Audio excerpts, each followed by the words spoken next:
네, 안녕하세요. 21세기 사람 중심의 정치를 말한다 시간입니다.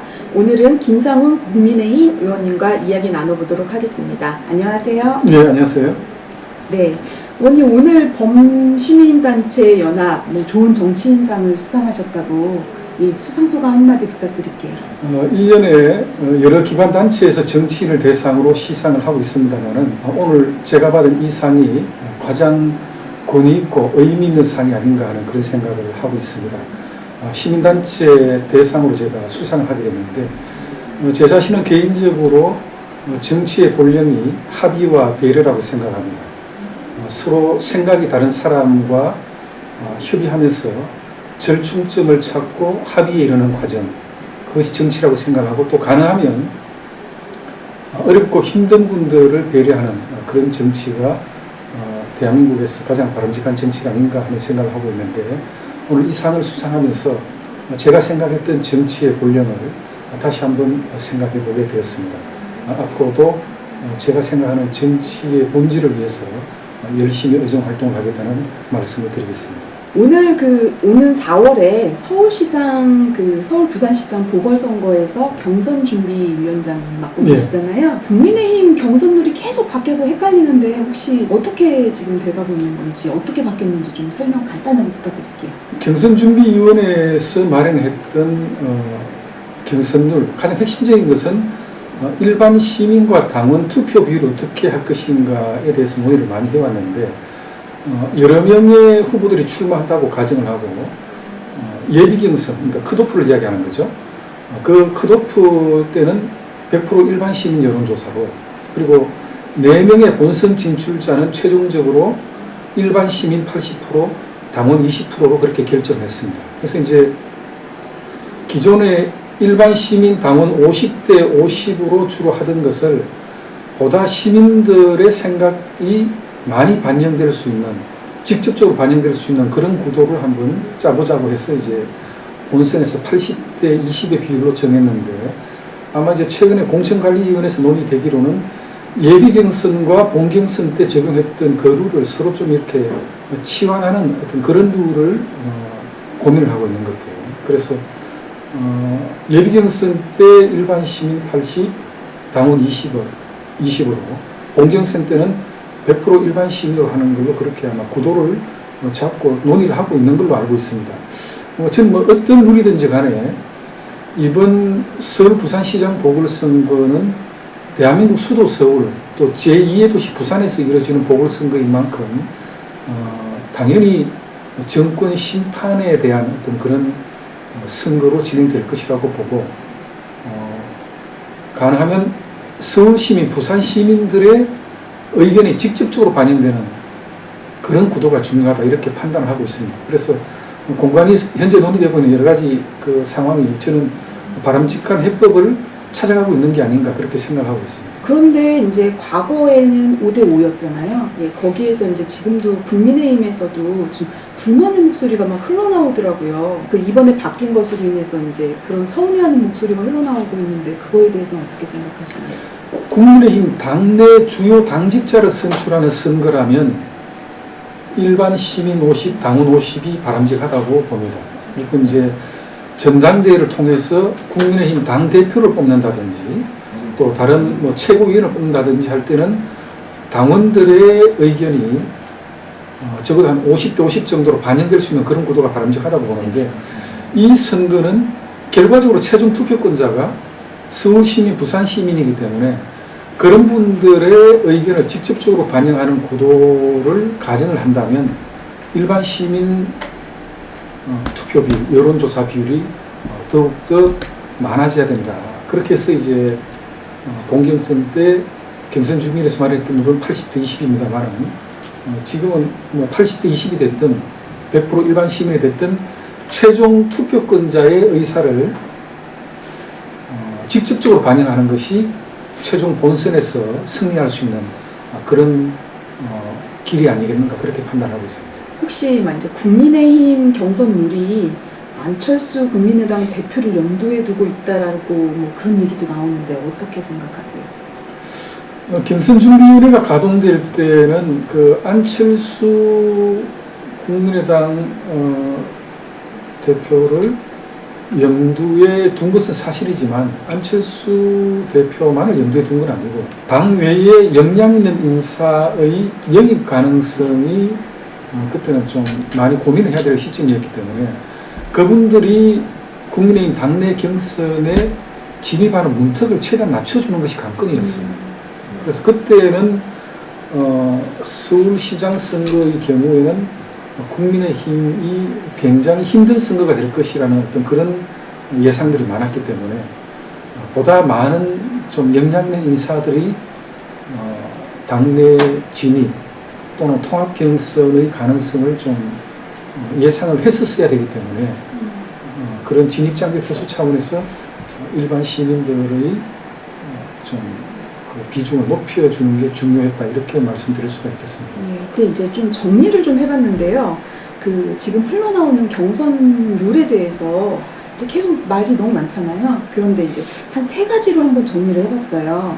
먼저는 이제 원삭 경선 얘기인데 뭐 야권을 통틀어서 뭐 이제 안철수 대표랑 뭐 금태섭 뭐 의원이랑 뭐 국민의힘 뭐 출마 선언하신 분 10명 계시잖아요. 뭐 함께 원삭 경선하는 방식 얘기가 제안됐는데 그거에 대해서는 어떻게 생각하세요? 원샷 경선, 저는 뭐 통합 경선이라고 이야기를 하고 싶은데 그렇게 가기 위해서는 그 출마를 희망하는 모든 후보자들의 동의가 전제돼야 된다. 우리가 당은 다르지만 이 통합 경선을 통해서 야권 단일화된 후보를 처음부터 경선을 통해서 뽑자라는 이 대전제에 동의를 할 수 있어야 되는데 지금 그 과정이 순탄치는 않을 것이다 그렇게 보여집니다. 그래서 뭐 우리 안철수 대표에게는 먼저 입당하는 게 좋겠다라고 또 김종인 비대위원장이 이야기를 하고 입당이 아니면 당대당 통합으로 가야 된다고 이야기하기도 하고 하는데 저는 뭐 입당 통합을 넘어서 최종적으로는 어떤 형식으로든 야권 단일화를 위한 최종 경선 관문이 필요하지 않겠나 하는 그런 생각을 갖고 있습니다. 그래서 정치적 이해관계가 좀 다를지라도 최종적인 관문은 그게 입당이 됐든 통합이 됐든 연대가 됐든 야권 단일화를 위한 최종 관문 경선을 반드시 거치는 게 좋겠다 이런 생각이 있습니다. 두 번째는 그 국민의힘 그 이제 본선 지출자 4명을 추린 다음에 안철수 대표와 붙는 것도 방안이라고 나오고 있거든요.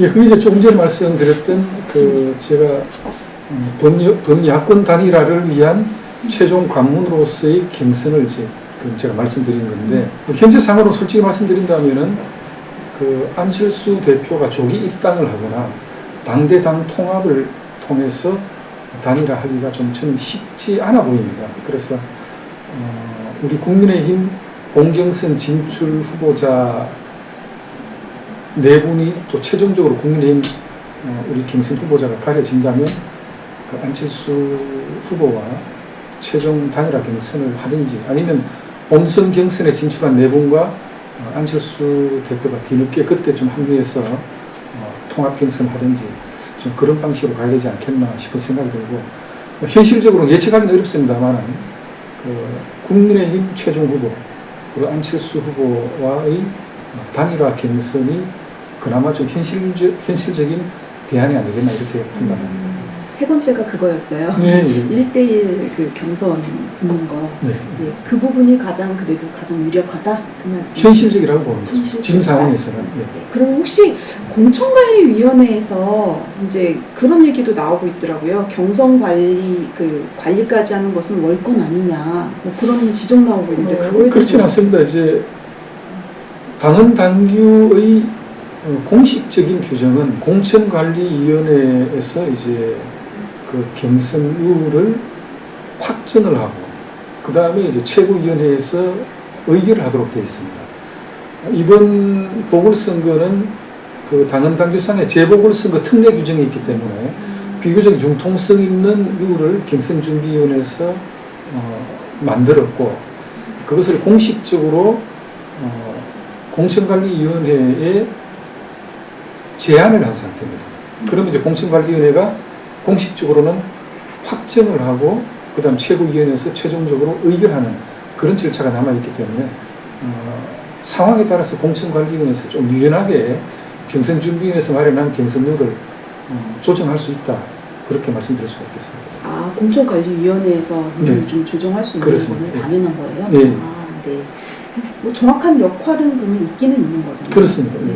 그러면 혹시 공관위에서 근데 이런 얘기 나오더라고요. 네거티브 하는 자에게 출마 자격을 주지 않겠다. 그렇게 했는데 그게 맞나요? 그게 이제 경선준비위원회에서 마련한 시민검증위원회의 구성 운영과 관련된 부분입니다. 이번 보궐선거가 상대적으로 후보들 간의 상호 비방, 흑색 선전이 있을 수가 있겠다라는 판단이 들어서 당 외에서 여러 가지 상대 후보를 향한 근거 없는 비방이라든지 또 마타도가 있다면 그건 결과적으로 우리 국민의힘에 대한 해당 행위가 될 가능성이 있기 때문에 당 외가 아니고 시민검증위원회에서 권한이 있는 위원들이 공식적으로 면밀하게 검증을 통해서 시시비비를 가리는 게 좋겠다는 차원에서 이제 그렇게 시민검증위원회를 구성했는데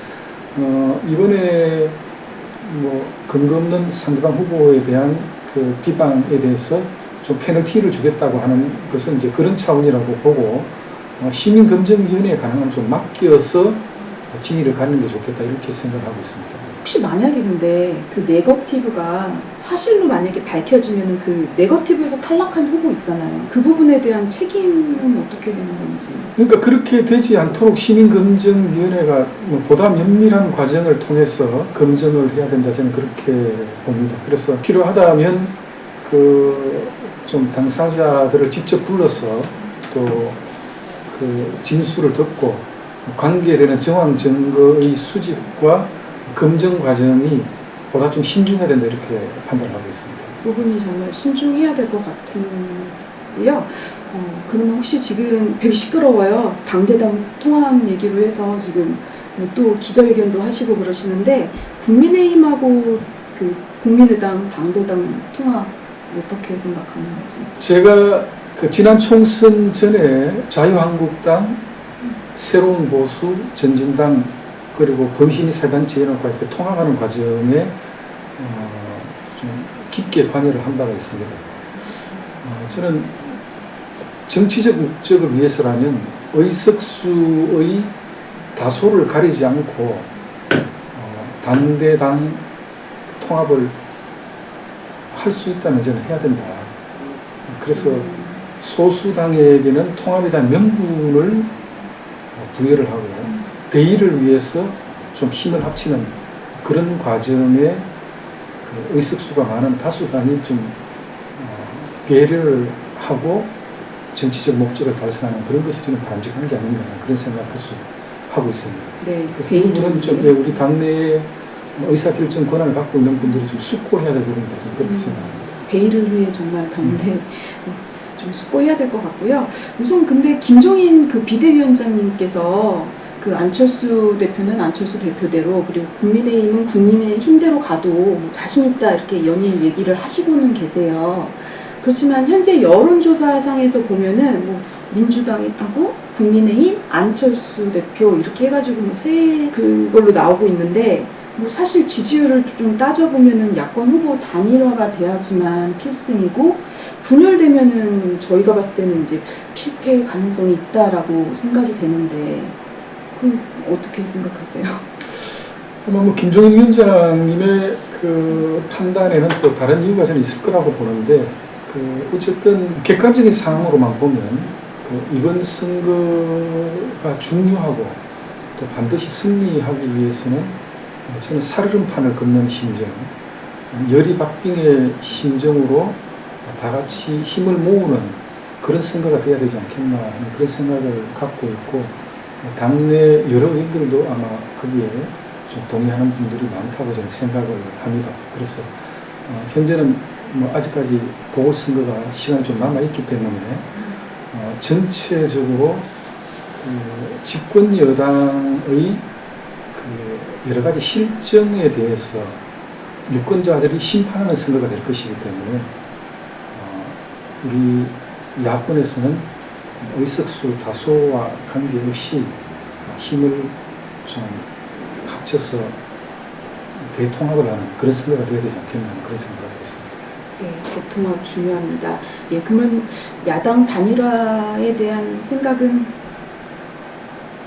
예, 이번 보궐선거뿐만 아니고 또 22년도에 그 대통령 선거대로 범야권 단일화를 이뤄내지 못하면 득표 구도가 굉장히 불안정해지고 또 패배의 가능성이 있다. 그 결과는 굉장히 좀 씻지 못할 좀 잘못을 남기는 것이 될 것이기 때문에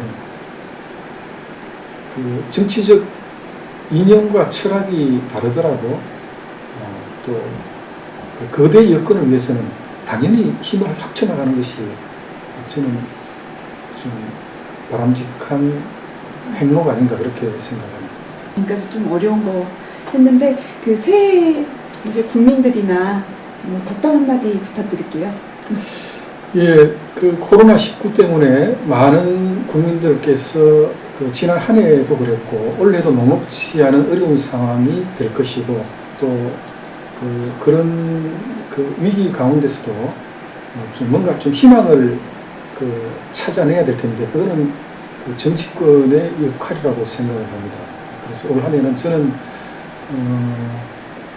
거대 여당은 혹시 지금 잘못된 정책으로 국민들이 불편하고 고통을 받고 있는지 한번 좀 돌이켜 보셔야 될 것 같고 또 우리 야권 야당은 국민들께서 좀 현장에서 어떤 아우성을 좀 치고 있으신지 또 어떤 목소리로 힘들어하시는지 들어보고 그것을 정책과 입법에 연계하는 그런 부지런한 한 해가 되어야 될 것으로 생각합니다. 그래서 저는 늘 여당에 좀 주문하고 싶은 것이 국회는 여당이 양보할 때 잘 굴러가게 되어 있습니다. 그래서 이제는 올 한 해는 좀 양보하고 또 야당과 국민들의 좀 현장 목소리를 좀 경청하면서 정책을 일관해 나갈 수 있도록 서로 윈윈하는 그런 한 해가 되기를 기대합니다. 한 가지만 더. 그 당내 예비 후보자들 좀 되게 힘든 싸움 하고 계시잖아요. 예, 거기에다가 한마디 해주실 말 있으세요? 4.7 보궐선거는 국민의힘이 또는 또 야권이 반드시 이겨야 하는 선거라고 생각을 하고 또 지금 그 출사표를 던지신 예비 후보분들께서도 그런 각오로 출마를 하시거나 또 하실 예정으로 알고 있습니다. 경선 룰을 통해서 승자를 가지시는 것이기 때문에 가능하면 좀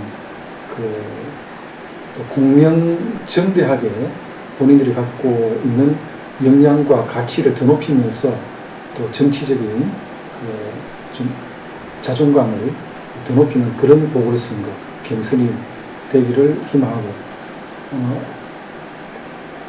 경선의 승패를 떠나서 본경선에서 반드시 승리할 수 있도록 힘을 합치는 대동단결의 경선이 되었으면 좋겠다는 말씀을 좀 드리겠습니다. 21세기 사람 중심의 정치를 말한다. 국민의힘 김상원 의원님과 함께했습니다.